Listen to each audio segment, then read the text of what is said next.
우리는 지난 시간까지 예수 그리스도의 탄생 소식이 많은 사람들에게 전해졌던 이야기를 해왔습니다. 하나님이신 예수 그리스도께서 연약한 인간 아기의 모습으로 오신 것을 많은 사람들이 보았고 또 증거했었는데요. 실로 성자 하나님은 인간의 모습으로 오신 것입니다. 누가복음 서론 부분에서도 이야기를 했지만 이 누가는 이방인들에게 하나님의 아들 예수 그리스도께서 참으로 사람이 되심을 증거하고자 하는 이 누가복음의 기록 목적이 있었다는 그런 이야기를 했었는데요. 오늘 본문은 성경에서 유일하게 예수님의 소년 시절을 기록하고 있는 본문입니다. 이것을 통해서 알 수 있는 것은 인간으로 오신 예수님께서 인간과 똑같은 성장 과정을 거치셨다는 사실입니다. 이 기간은 참으로 미스테리한 기간인데요. 아담과 하와, 여러분 한번 상상해 보세요. 아담과 하와는 아마도 지어졌을 그 당시에 성인의 모습으로 지음을 받아서 마치 아담이 돌이 되었을 때 우리가 생각하는 그런 돌잔치의 어린아이의 모습이 아니라 어엿한 성인의 모습으로 돌을 맞이했을 것입니다. 그렇죠? 그런데 우리 예수님은 진짜로 아기로 태어나셨어요. 하나님이신 예수님께서 아담과 같이 그냥 성인의 모습으로 오셔서 예수님이 하셔야 할 그 사역들을 이 땅에 오자마자 다 이루셨을 수도 있겠지만 예수님은 처녀의 몸에서 아기로 태어나셨기 때문에, 즉 완전한 사람으로 이 사람과 똑같은 출생을 하셨기 때문에 예수님에게도 성장의 기간이 필요했던 것을 보게 되는 것입니다. 예수님이 사역을 본격적으로 시작하신 그 30세가 되기까지 과연 이 기간은 어떤 기간이었을까요? 그래서 오늘은 이 소년 예수님의 성장 과정에서 볼 수 있는 특징들을 돌아보면서 과연 우리들이 예수님의 모습을 닮아가기 원하는 그리스도인이라고 한다면 우리들의 모습은 어떻게 성장해야 하는 것인지 함께 말씀을 나누기를 원합니다. 첫 번째로 영적으로 성장해야 한다는 것입니다. 우리 본문의 40절을 보게 되면 아기가 자라며 강하여지고 그 지혜가 충족하며 하나님의 은혜가 그 위에 있더라 이렇게 말씀하고 있고, 또 마지막 52절을 보게 되면 예수는 그 지혜와 그 키가 자라가며 하나님과 사람에게 더 사랑스러워 가시더라 이렇게 기록하고 있습니다. 예수님께서 어떻게 자라나셨다고 그랬나요? 지혜와 그 키가 자라갔다고 하고 있는데 그 말은 신체적으로 또 정신적으로 성장해 갔다는 이야기입니다. 하지만 우리가 특별하게 볼 것은 하나님의 은혜가 그 위에 있더라. 그리고 52절에서 하나님과 사람에게 더 사랑스러워 가시더라 하는 그런 말인데요. 이 영어 성경에서는 40절에 그 하나님의 은혜에 대해서 Grace of God, 52절에는 하나님께 사랑을 입었다 favor라고 기록을 했지만은 이 헬라어 성경에는 똑같이 은혜를 뜻하는 카리스라는 말로 쓰여 있습니다. 이것이 무슨 이야기냐면 예수님께서 성장하시면서 하나님의 은혜 가운데 하나님의 은혜로 성장했다는 말인 것입니다. 신체적, 정신적인 성장만이 아니라 하나님의 은혜에 있어서 영적으로 성장해 갔다, 영적으로 성숙해져 갔다, 그런 의미인 것입니다. 오늘 본문에는 예수님께서 성장하셨다는 이야기가 이 수미 상관구조로 이 처음과 끝에 이렇게 기록하게 됨으로써 분명히 이 말씀을 통해 우리가 이 본문을 읽을 때 예수님의 성장에 주목해야 한다는 것을 말해주고 있습니다. 하나님이신 예수님께서 영적으로 성숙해졌다는 사실이 놀랍지 않으세요? 신체적인 성장은 그렇다 하더라도 하나님이신 그분이 영적인 부분에서 성장을 해야 한다는 게 잘 이해되지 않는 부분입니다. 그러면 이때는 지금 이 소년 때는 뭔가 영적으로 부족하셨던 것일까요? 그런 것은 아니었지만 예수님께서 사람으로 오셨기 때문에 사람과 같은 그런 성장 과정을 거치시면서 영적으로 또한 성장해야 할 필요가 있었다는 것을 우리가 생각해 볼 수가 있습니다. 그렇게 성장하시고 난 이후에 예수님이 이제 제자들을 만나기 시작할 그 당시가 되어서 요한이 예수 그리스도를 보고 뭐라고 말씀하고 있습니까? 요한복음 1장 14절을 보게 되면 말씀이 육신이 되어 우리 가운데 거하심에 우리가 그 영광을 보니 아버지 독생자의 영광이요 은혜와 진리가 충만하더라 이렇게 말씀하고 있습니다. 은혜와 진리가 충만하더라. 예수님께서도 영적으로 성장하셔야 할 필요가 있었다고 한다면 우리는 오죽할까요? 우리도 마땅히 영적으로 성장해 가고 성숙해져야 할 필요가 있다는 것입니다. 키가 자라고 머리가 똑똑해지는 것만 관심 가질 것이 아니라 우리가 하나님의 은혜에 있어서 더더욱 은혜와 진리가 충만하도록 우리도 영적으로 성장해야 한다는 것입니다.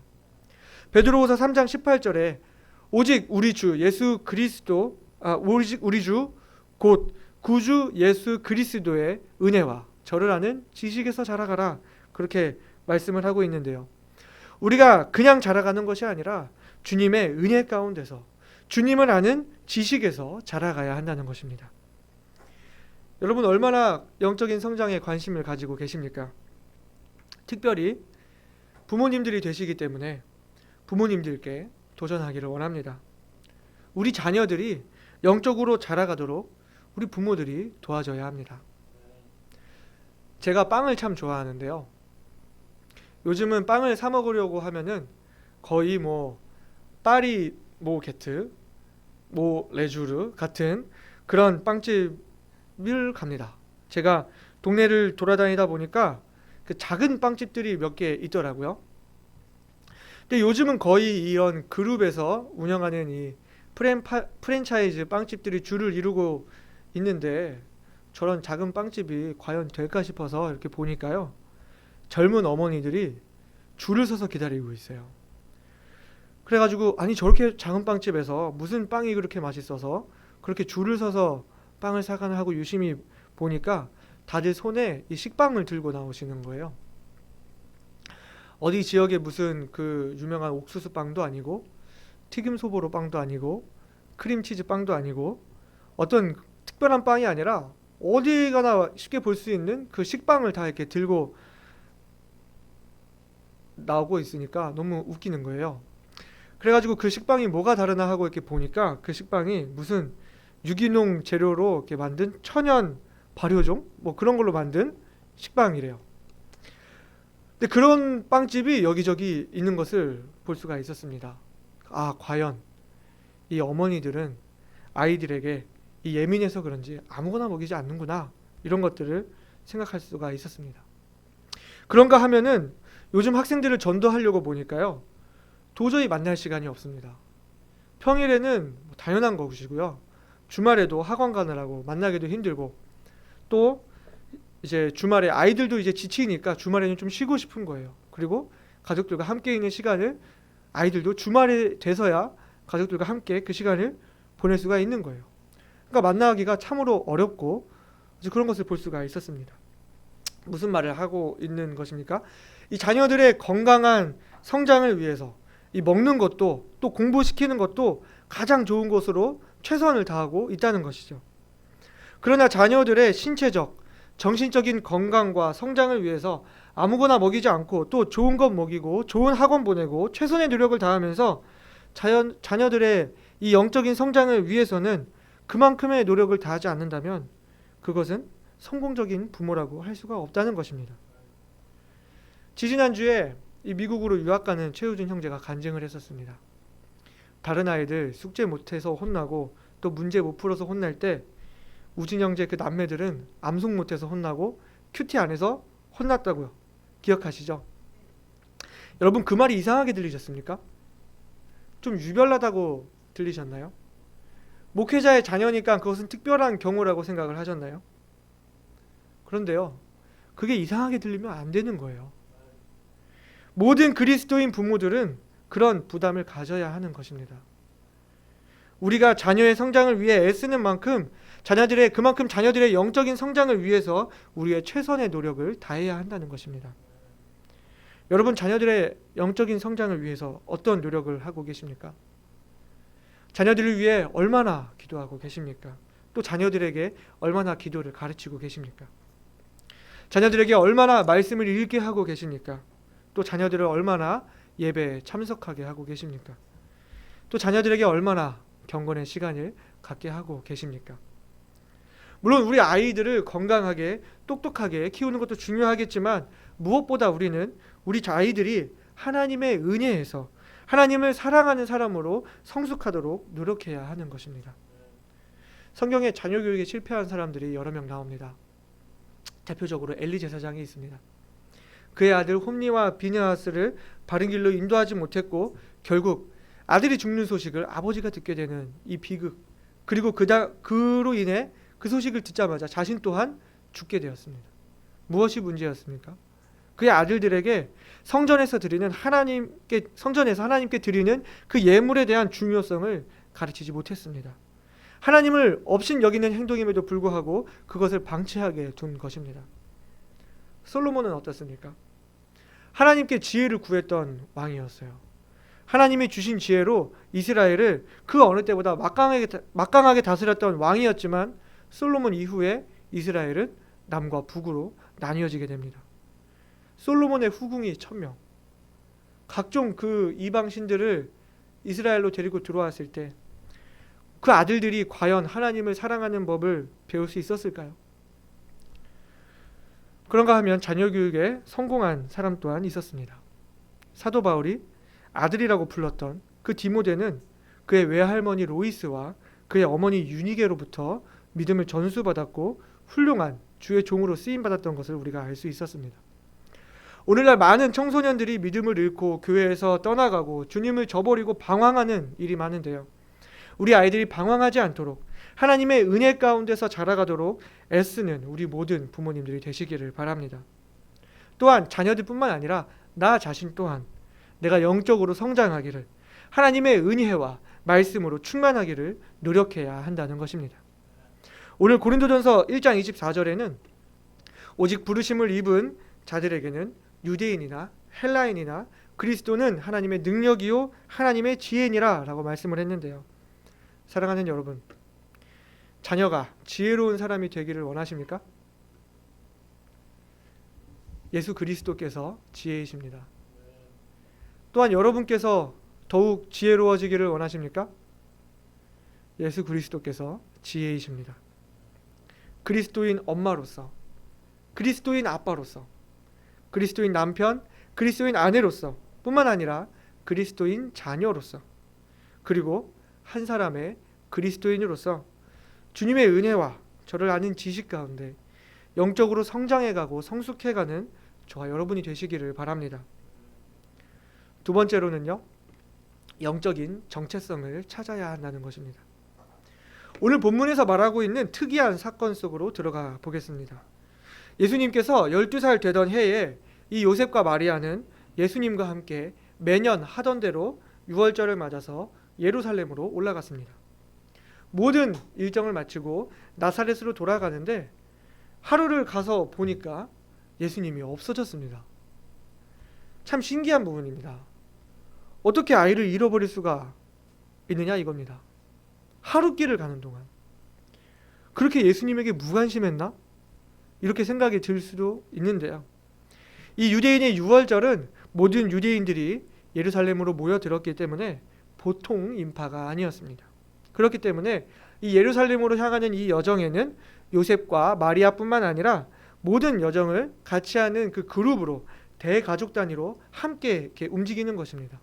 그래서 이렇게 어른들의 무리가 있고 또 뒤에서 막 장난치면서 뛰놀면서 따라오는 그 아이들의 무리가 이렇게 나눠지는 것이죠. 그래서 이 44절에 보게 되면 그 부모가 당연하게 그 동행 중에 있는 줄로 생각했다, 이렇게 말하고 있는 것입니다.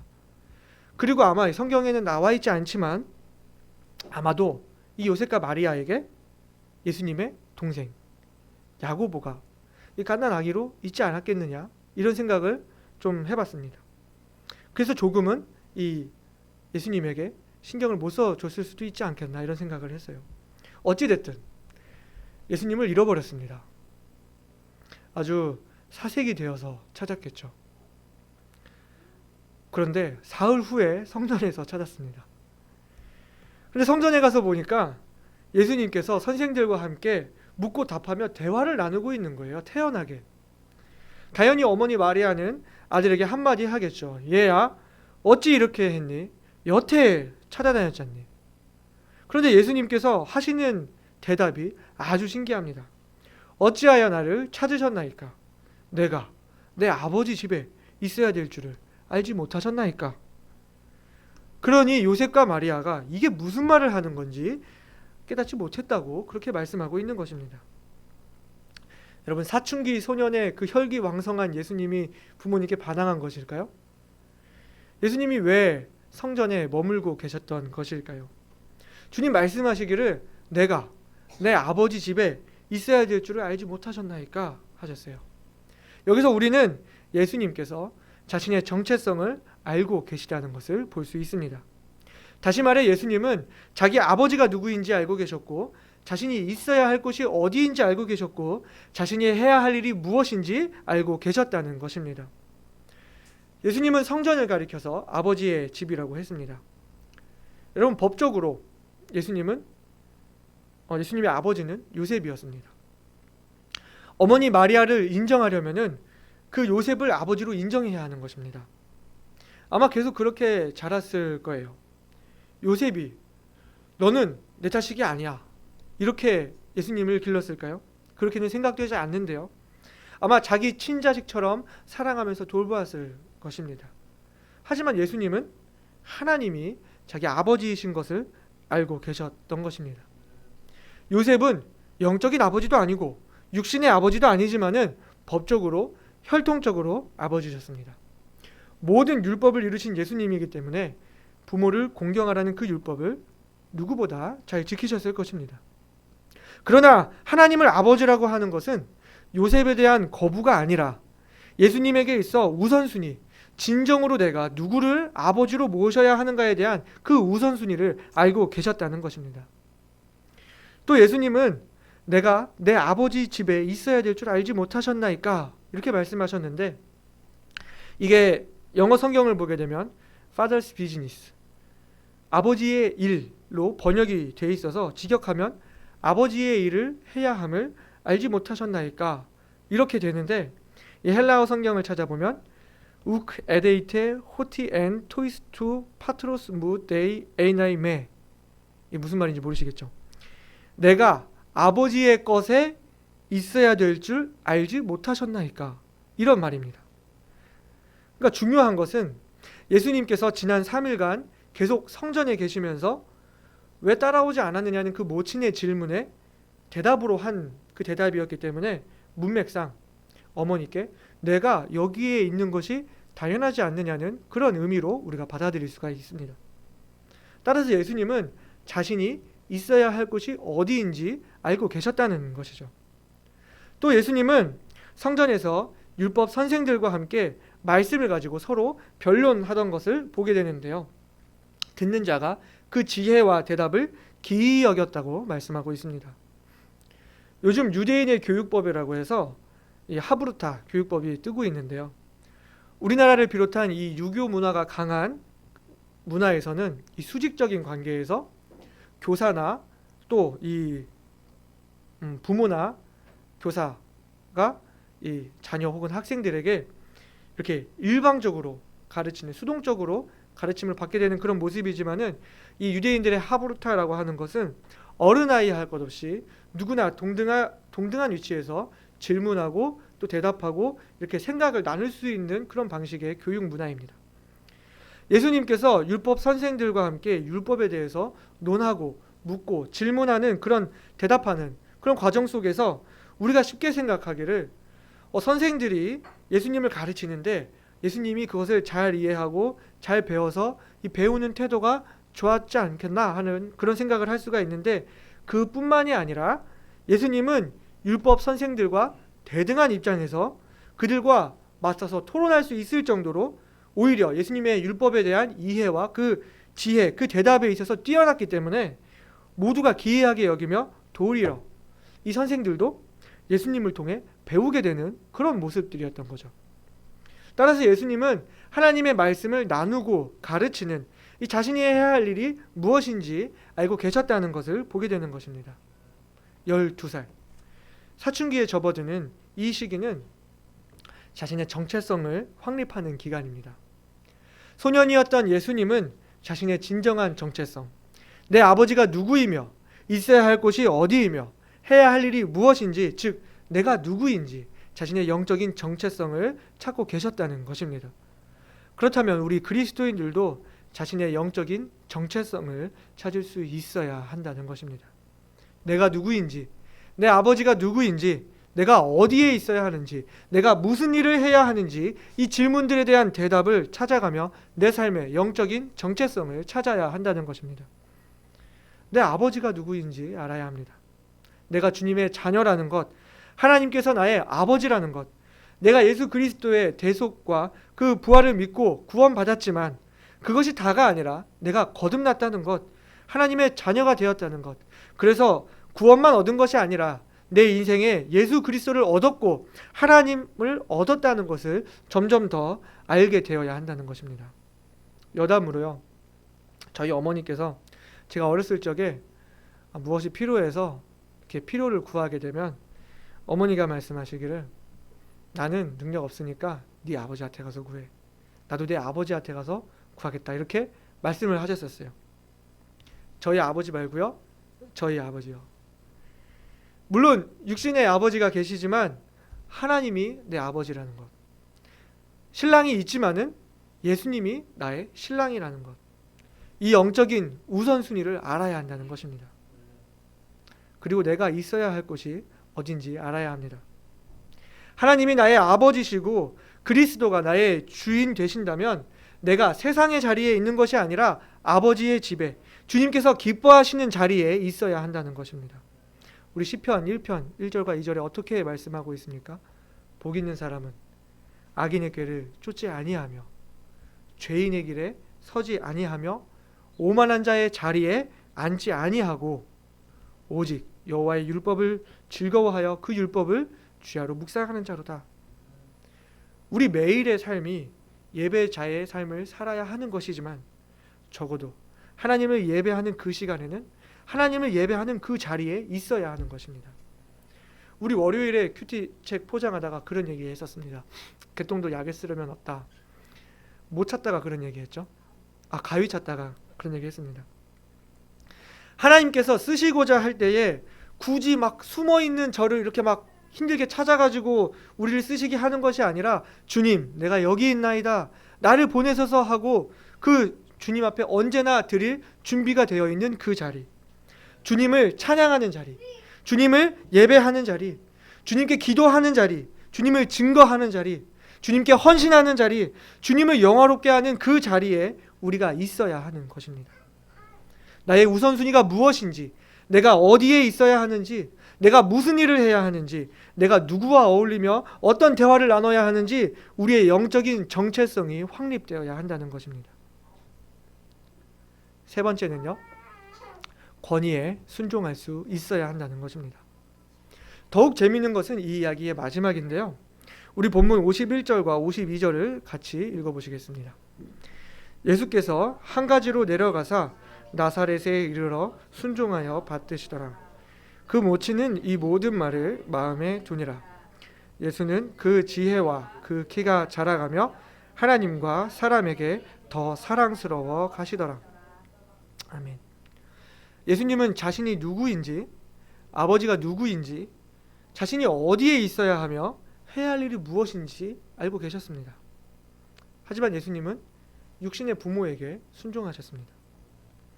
여기 누가복음 2장 51절 52절을 마지막으로 예수님이 이 침례 요한 앞에 침례를 받기 위해 나타나시기 전까지는 아무런 기사도 성경에 나와 있지 않습니다. 그렇기 때문에 더욱 우리에게 이 궁금증을 주는 말씀입니다. 유월절을 지내고 온 가족이 돌아가는 동안 예수님은 성전에 계셨습니다. 자신이 있어야 할 곳이 그곳인 줄을 아셨습니다. 그러나 예수께서 한 가지로 내려가사 그 부모를 따라 함께 나사렛으로 돌아갔다 말하고 있습니다. 그리고 순종하여 받드시더라고 하는 것입니다. 그런데 여기서 말하는 이 부모에게 순종하셨다는 그 말은 이 날만, 이때만 순종했다 하는 그런 말이 아니라 이때부터 그 이후로 계속해서 그렇게 해왔다는 그런 이 원어적인 의미를 가지고 있습니다. 예수님의 우선순위는 하나님 아버지께 있었지만, 예수님이 계실 곳이 어딘지, 해야 할 일이 무엇인지 분명히 알고 계셨지만 이후에 나타날 때까지 근 한 18년 동안 예수님은 잠잠히 부모에게 순종하는 아들로서 계셨다는 것을 생각할 수가 있게 됩니다. 얼마나 잠잠이요? 성경에 기록되지 않을 정도로 잠잠해요. 하지만 우리가 아는 것은 52절에 예수는 그 지혜와 그 키가 자라가며 하나님과 사람에게 더 사랑스러워 가시더라 그랬습니다.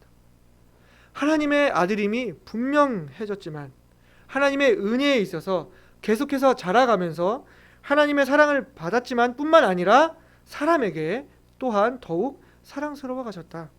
그 부모에게 기쁨을 주는 아들이었다 말할 수 있는 것입니다. 여기서 또 한 가지 생각해 볼 수 있게 되는 것은 51절에 그 모친은 이 모든 말을 마음에 두었다 하고 있습니다. 자, 여기서 보게 되면은 마리아가 여러 번, 우리가 지금까지 여러 번 그 예수님에 대한 이야기들을 마음에 두었다 이렇게 표현하는 구절들이 많이 나왔었는데요. 먼저 예수님의 탄생 당시 이 목자들이 와서 경배하면서 천사들이 자신에게 한 말을 전했을 때 그 마리아가 그 모든 말을 마음에 새겨들었다 그렇게 그랬고요. 시므온이 아기 예수님을 안고 찬송할 때 그 아기에 대한 모든 말을 기이 여겼다 이렇게 또 말씀을 했고요. 오늘 예수님이 성전에서 하신 그 모든 말들을 마음에 두었다 그랬습니다. 그 시므온이 마리아에게 뭐라 그랬었죠? 이 아이가 비방을 받는 표적되기 위하여 세움을 입었고 또 칼로 네 마음을 찌르듯 하리라 그랬었는데요. 아마도 마리아는 이 일들 이후에 지금까지 들었던 모든 말들로 인해서 예수님에 대한 많은 걱정과 우려 또 근심과 또 불안함들을 가지고 있지 않았을까 하는 생각을 하게 됩니다. 그래서 예수님은 그런 그 부모의 마음에 근심을 주지 않도록 걱정을 끼치지 않도록 부모에게 순종하는 모습으로 사람들에게 사랑받는 아들의 모습으로 지내셨던 것을 생각해 볼 수 있는 것입니다.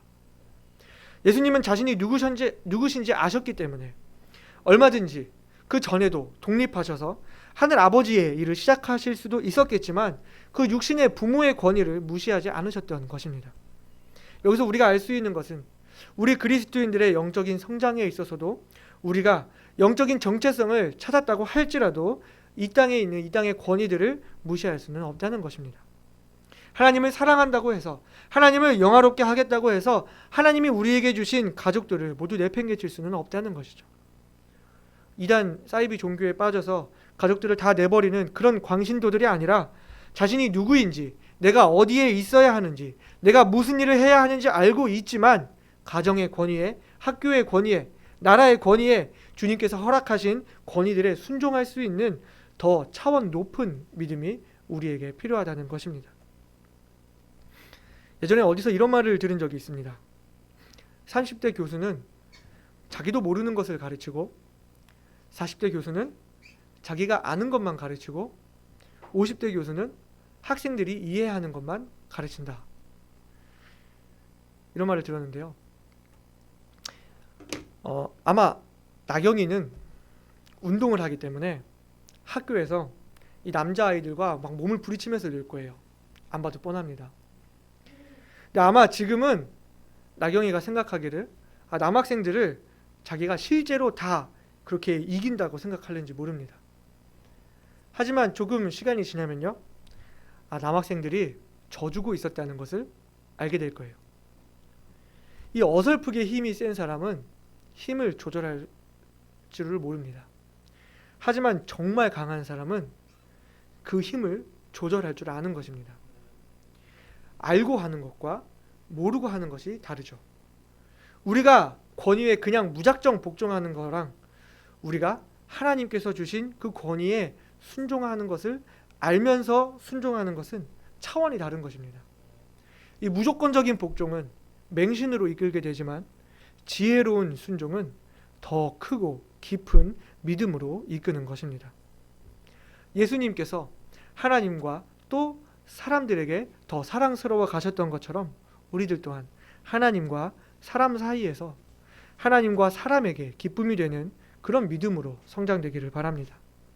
단순히 사람들에게 기쁨을 주고 사랑받기 위한 것이 목적이 아니라 내가 누구인지 알지만 그거 아니다 이렇게 노라고 말할 수 있고 또 더 지혜로운 것이 무엇인지 내가 보여줄 수도 있고 내가 얼마든지 다른 좋은 결정들도 충분히 내릴 수 있지만 나의 권리를 양보하고 그 권위에 따라주고 더 큰 마음으로 품어줄 수 있는 그러한 모습으로 성장해 가기를 바랍니다.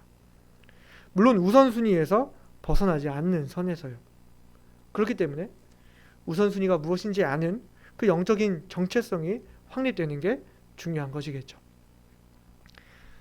오늘 이 소년 예수님의 성장기를 통해서 성전에서의 사건들이 이 부모에게 대한 이 청소년기 예수님의 반항이 아니라 자신의 정체성을 찾은 모습에서 나왔다는 것과 또 예수님은 그 부모에게 또한 순종하는 아들의 모습으로 성장해 가면서 지혜와 키뿐만 아니라 하나님의 은혜에서 영적으로 성장하셨다는 것을 함께 살펴보았습니다. 이 본문을 통해서 우리는 그리스도인의 바른 성장의 모델을 찾을 수가 있었습니다. 우리 에베소서 4장 13절부터 16절까지를 같이 찾아서 읽어보겠습니다. 에베소서 4장 13절부터 16절입니다.